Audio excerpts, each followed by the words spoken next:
Your support helps us bring you programs you love. Go to wyomingpbs.org, click on Support, and become a sustaining member or an annual member. It's easy and secure. Thank you. I just asked my peers to describe me, and then I made a list of what they said, and I have it for you here. One thing that no one ever mentioned when they described me was that I have mental illness. Because along with all of these things, I also have 4 diagnoses that greatly define who I am. Jackson student Millie Peck and her courageous challenges to deal with her own mental health. Lessons for all of us, next on Wyoming Chronicle.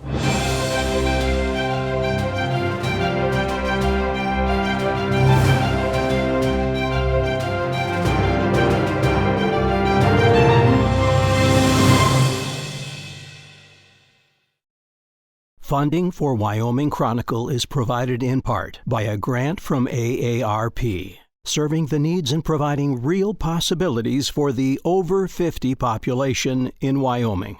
AARP Wyoming, proud to support Wyoming PBS. We're pleased to be joined on Wyoming Chronicle today with Millie Peck, a member of the Jackson Hole High School class of 2019. Millie, is that correct? Yep. Welcome to Wyoming Chronicle. Millie, earlier this year you had an opportunity to speak here in Jackson at an event called Jackson Unheard and gave a very courageous and powerful speech. It had to do with mental health. And with your permission, I'd like to show that to our viewers. And if we could, Millie, as we start, I'd like you to maybe set the stage for us on what you were trying to articulate as you began your discussion. Yes, of course. So as you'll see in the video, I've struggled with mental health issues since I was in 7th grade, around 12 years old. And throughout my process, I've seen how much people struggle and how much it's stigmatized. At an eating disorder clinic I actually went to my freshman year, I remember a girl saying, I feel like you could be a spokesperson for mental health because you articulate things so well and you talk about it in such a relatable way. And that is something that kind of always stuck with me. So when I got to my senior year, I had the opportunity to do senior capstone. So I really wanted to chronicle mental illness and try and create support system within the community and the school. And then unfortunately, I ended up having to drop that class for treatment.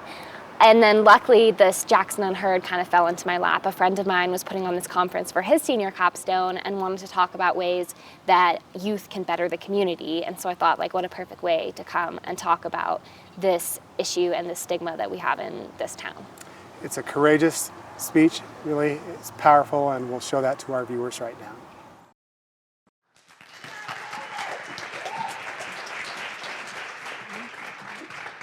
Hello, everyone. So I just wanted to start by telling you a little bit about myself, because in order for you to understand my experience, it's really important that you understand how I'm perceived. So what I did was I just asked my peers to describe me, and then I made a list of what they said, and I have it for you here. So here's what they said. They said I'm an athlete. They said I'm uber organized, which I think was just their nice way of saying I'm a little anal. I'm ambitious, social justice warrior. I'm self-reliant, and I'm studious. And I would say that for the most part, all of those things are correct. And it's definitely how I am perceived by my community, which is probably the reason that no one ever expected me to leave for a month during the 2nd semester of my senior year and then drop half of my classes on return. Because one thing that no one ever mentioned when they described me was that I have mental illness. Because along with all of these things, I also have 4 diagnoses that greatly define who I am. Generalized anxiety disorder, major depressive disorder, obsessive compulsive disorder, and anorexia nervosa, though we're covering on that last one. And you may be wondering, so why did no one mention any of these things? And that's a really easy answer. It's because I don't tell them, because I keep it hidden. I don't want them to know. It's a secret of mine. And the weird thing is, you guys probably don't even question that. Of course I would want to keep the fact that I have mental illness a secret. But can we take a second to just think about how messed up that is? That it is normalized by society to hide the fact that we are struggling with our mental health. If you had cancer or diabetes or literally any other physical affliction, would you be expected to hide it? See, mental health is really misunderstood. It is viewed similarly to being unhappy, when that couldn't be further from the truth, because mental illness is an actual disease caused by chemical imbalances in your brain. I still remember during a really rough breakup, my boyfriend looking at me and saying, "Come on, Millie, you live in Jackson. You have a great life. You have no reason to be unhappy." But the thing is, being happy can't be done when you're struggling from mental illness. Sure, when you live in a landscape that looks like this, it helps a little bit, but that's a quick fix. It's a temporary fix. And having a great life does nothing to prevent mental illness. I know that when I'm in a depressive episode, I can't get out of bed, much less go for a hike. Yet the idea has been insinuated in us that we should be grateful to live where we do, and therefore nothing must be wrong and we must be happy. I mean, we live in this community full of really rich, fit, thriving people. Jackson's invincible, right? According to USA Today, we are the 6th fittest county in the nation. And just to give you a little bit of a visual about how wealthy our community is, here is a map of income per capita of all counties. This is us, and notice the darker the green means the wealthier. But I ask you, when we live in a community that is perceived as that perfect, how is there any room to be vulnerable? A clinical psychologist named Sarah Long, who studied eating disorders in Jackson for a while, observed, when you live in an environment that is interpreted and seen as perfect, you often feel even worse when you don't feel good in that environment, which causes an even greater personal toll on you as a result. And along with this idea of perfectionism comes the idea of pushing our limits to the extremes.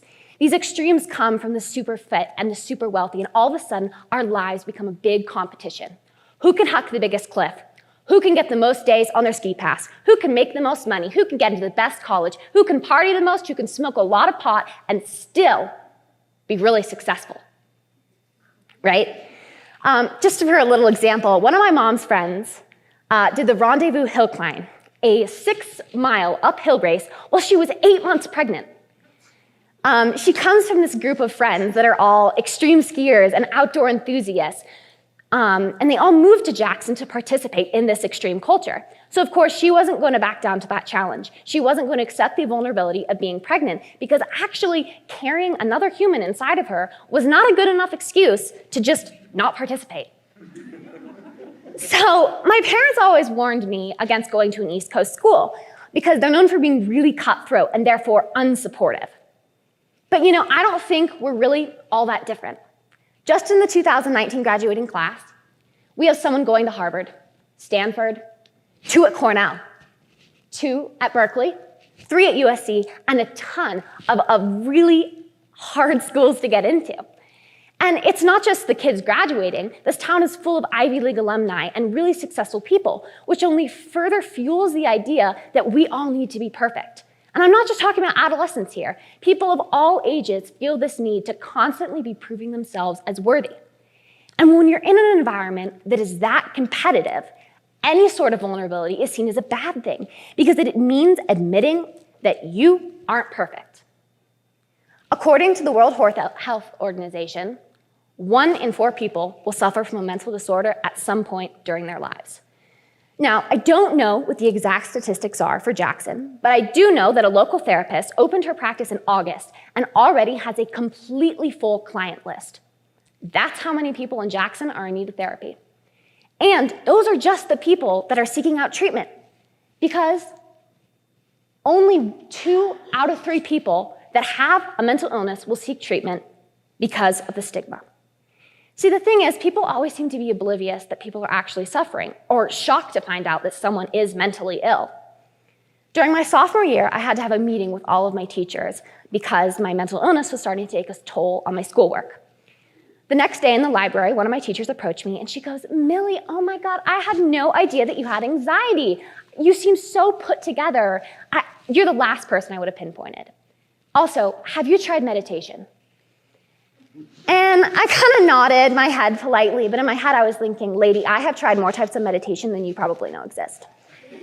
And that story always stuck with me, not because of how inappropriate it was that she approached me in a public place, or that she suggested treatment methods, because it just goes to show how oblivious people are to the broad spectrum that exists with mental illness.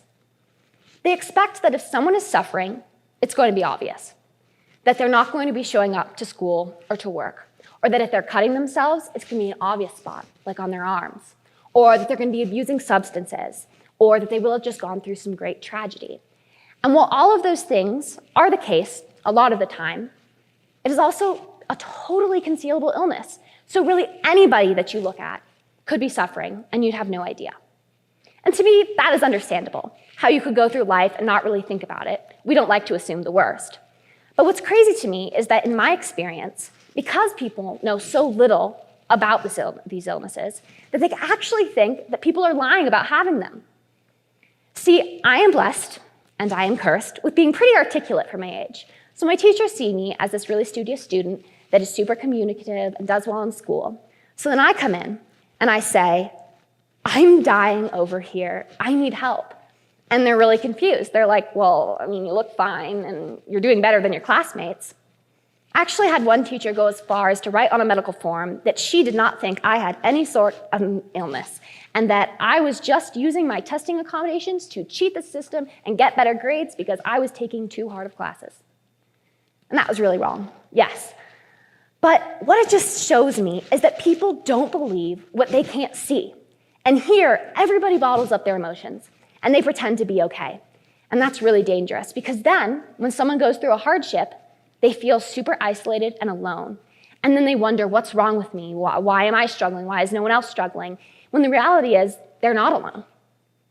So I took drama as a freshman, and my drama teacher was always telling us, as actors, you have an advantage because you know exactly what's actually going on in your characters' lives.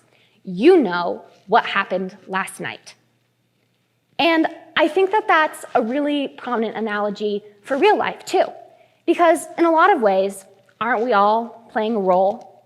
I know I am. When I'm in public, I'm very different from the person that I am when I'm on my own. And my last night looks very different from what you might expect. Because when I was sitting in class at 9 a.m. taking notes, the last thing that you would ever expect was that at 1 a.m., I was on a heap on my bathroom floor, crying. My hands are covered in blood from self-harm. I am paralyzed and unable to move because I am terrified of myself. Some days, I go to hell and back, and yet every day I get my ass out the door, and I go to school, and I laugh with my friends, and I do my homework, and I go to sports practice, and I apply to college because I am too scared of how I will be treated and judged if I am vulnerable. So I lie. Or at least I did, which is why after 5 years of treatment, I had made no progress. In fact, I had gotten worse. Because when you refuse to be vulnerable, you can't be honest with yourself, and you can't be honest with people, and that completely cuts you off from any sort of connection. And that is really isolating, and it makes you feel alone, and that's what causes these people to go out and chase these extreme measures of superficial success. So I just talked a lot about vulnerability there. And some of you may be wondering, okay, so what is vulnerability? So I provided you with a little dictionary definition. The quality or state of being exposed to the possibility of being attacked or harmed, either physically or emotionally. I'm only referring to the emotional part. I know that you people expose yourself vulnerably physically enough. So I really just want you to think about that. And just to put it broadly, I'll give you a little example. If you feel uncomfortable doing something, it probably means that you're being vulnerable. So when I was at treatment, they made us practice being vulnerable a lot. And some days it was more of this just emotional. You had to go up and share something raw, something real that made you feel exposed. And then other days, we practiced social vulnerabilities, like karaoke. Now, I don't know if any of you have sang I Dreamed a Dream at full belt in the bright lights of a mental hospital at 10 a.m., but I have. And it is a life-changing experience. But my favorite story to tell is the time we played the rejection game, which is, pretty much as fun as it sounds. So you get a card, right, and it has a task on it. And you have to go around and complete that task until you get rejected. So, of course, with my luck, I draw the worst possible card, and I pull it up, and it says, ask someone on a date.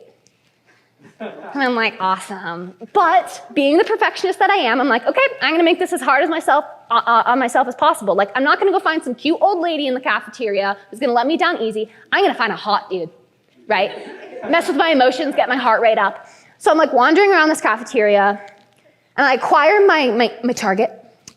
And I'm like, okay, I gotta build up this emotion. And for some reason, that quote from We Bought a Zoo kept going through my head, where he's like, 5 seconds of insane courage, and I promise you something good will come of it. I'm like, I don't think anything good is gonna come of this, but I just gotta get those 5 seconds. So I build up all my courage, and I go up and I tap him on the shoulder, and he turns around, and I have to blurt it out before, I lose my courage, and I just say, hi, I know this is really forward, but I find you really attractive. Do you wanna go on a date with me? And he just looks at me square, and he goes, I'm gay. And I was like, oh my God, I'm so sorry. I'm gonna go run off to my corner now. And I was like, but in retrospect, best possible way to get rejected, right? It has nothing to do with my personality or my looks. It's just the fact that I'm not a dude. So I was like, kind of win there. So then I get in the car, and my dad picks me up that day, and I tell him that story, and his response was like, wow, that's kind of awesome. We're to that point in society where there's so little stigma surrounding being gay that the guy can just say that with no social repercussions. And it's a totally valid excuse for rejecting you. And I was like, yeah, I know, isn't that awesome? And then I started thinking about it, and I was like, that really is awesome. And also, wouldn't it be cool if we get to the same place with mental illness stigma? We get to the point where someone could be like, I have anxiety or depression or an eating disorder, and it wouldn't be stigmatized. So I started thinking about this a lot, and I was like, so how do we get to that place? And it brought me back to my 8th grade National History Day project, where I studied Harvey Milk. He was the first openly gay elected official, and his slogan was, come out. He wanted all the gays to come out, all of them, because the idea was that if everyone who was gay came out, then we'd be able, as a society, to see, wow, there's a lot of people that are gay, and then you'd be able to have more empathy. When your neighbor or your brother or your aunt came out as gay, you'd be like, wow, these are real people, and eventually that stigma would be eroded. So what if we did the same thing with mental illness? Now, I'm not advocating that everyone go around and be like, hello, my name is Joe, and I have severe anxiety. That's not what I'm talking about. I'm just saying we have to open the dialogue. We have to end the silence. It is time for us to be brave. It is time for us to be vulnerable. So, if you are struggling, reach out. Tell someone how you're doing. And if you're not struggling, ask someone. Ask your neighbor, ask your family member, ask your friend, how are you really doing? Because whether it's from mental illness or not, I can guarantee you there are more people in your life struggling than you know. So if I'm asking you all to be vulnerable, it's only fair if I do the same. So at the beginning of my speech, I mentioned that I left for a month during my senior year. So I miss a month of school, and I come back, and I'm on an extremely altered schedule, only going to 2 or 3 classes a day, and my classmates are going to notice, right? So I promised myself that I'm going to be brave, and I'm going to be vulnerable, and I'm going to erode the stigma, and I'm going to tell them where I was. But then they ask, and I go, I was working on stuff, or, I was at treatment, or I was in Boston. But the truth was, I was at McLean Medical Hospital, Harvard affiliated, because I was struggling severely from mental illness. I couldn't go on with daily life, and I needed help. So now I've done it. I've been vulnerable, and it's time for you guys to do the same. I know that it's scary, but that doesn't mean it's bad. And if we are ever going to erode the stigma, it has to start with you. You have to go out and open the dialogue. Thank you.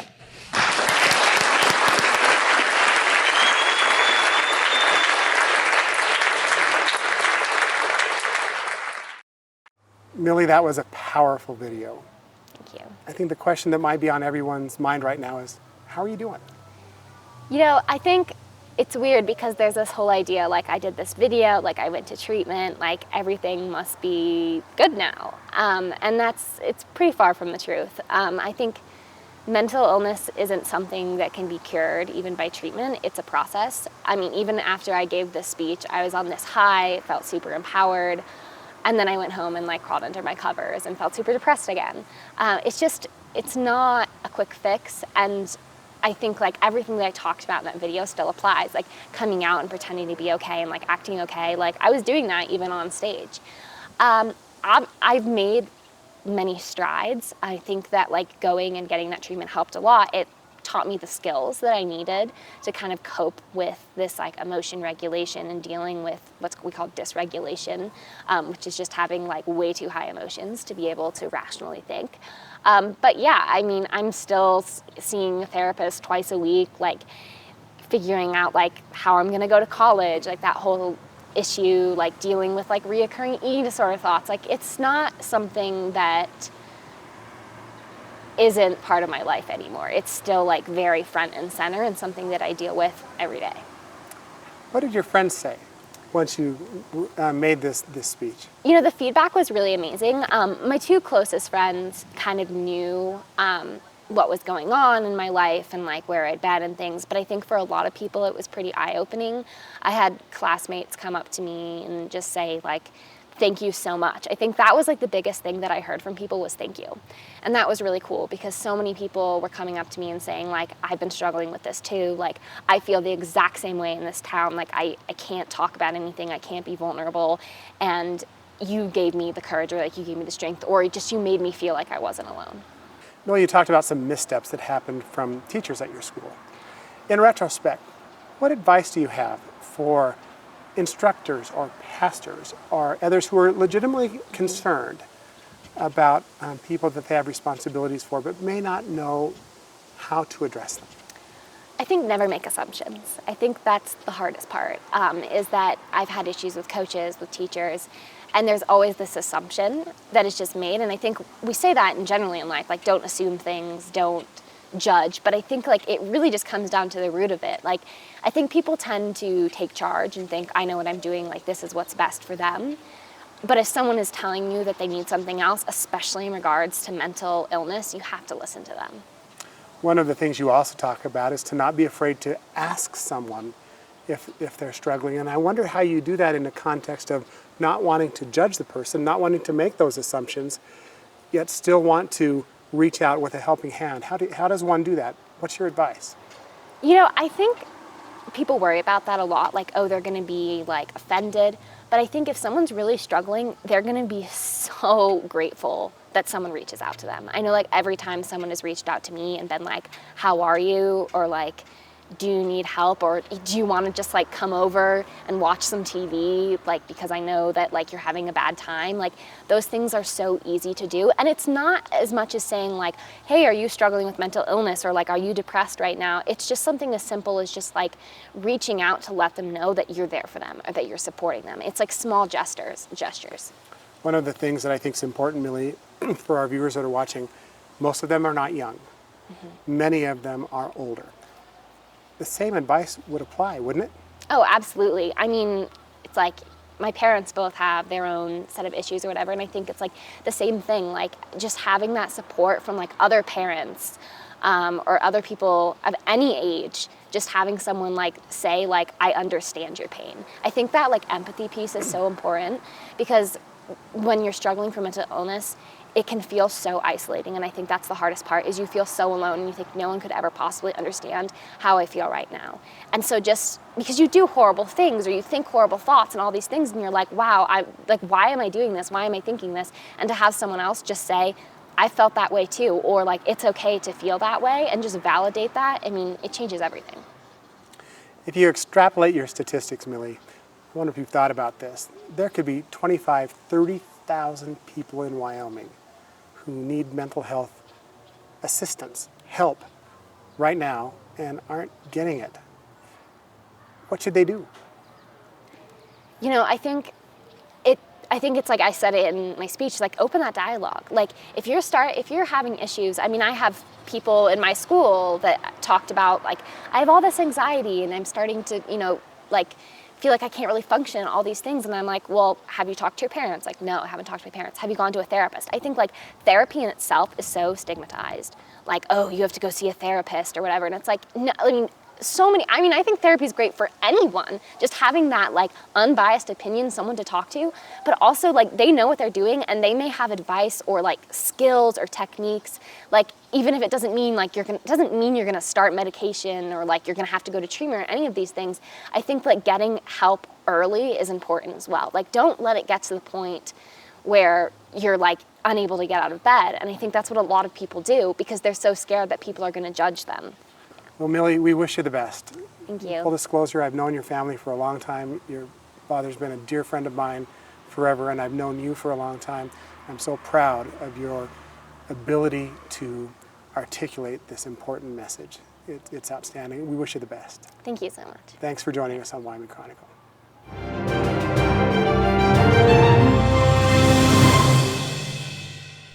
Millie, we first visited with you last August prior to your leaving for your first semester at Grinnell College. And how have you managed that transition to becoming a college student? My parents have developed a phrase that I really like, which is that Millie is a really successful college student, but mental health will always be there. I would say that this semester has been, out of the past 5-6 years of my life, the best couple months that I've had so far. It's been really great, and I've been able to manage things really well. And I think I actually attribute a lot of that to a lot of the work that I did on my mental health prior to leaving. I think that it's really easy for freshmen in college, especially to get depressed, get homesick, not really know how to handle things. And I think that as awful as it was to go through everything that I did at the end of my senior year, I think it really set me up for success and set me up for expect what was going to happen and really thrive. Millie, thinking back to that video presentation that you gave last May that we saw earlier and thinking about what you have learned since, would you change anything that you said in the presentation? Yeah, I mean, if I'm being totally honest, I took an abnormal psychology class and I learned a lot about the causes of depression, and I learned that there isn't a chemical imbalance, but it does have to do with your genetics. So that's one slight change I would make. But I would say that I would keep the message the same. I think that vulnerability is still incredibly important. I am incredibly lucky. Most of my friends from home complain about not really having close friends at school, and I already have an incredibly close network of friends that over this break I've been keeping in contact with every day.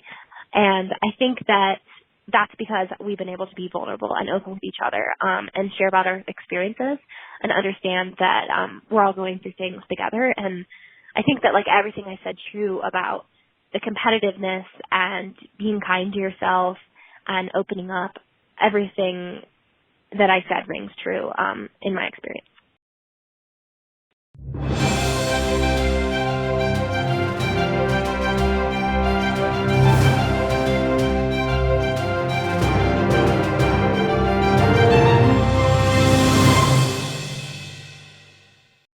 Funding for Wyoming Chronicle is provided in part by a grant from AARP, serving the needs and providing real possibilities for the over 50 population in Wyoming. AARP Wyoming, proud to support Wyoming PBS.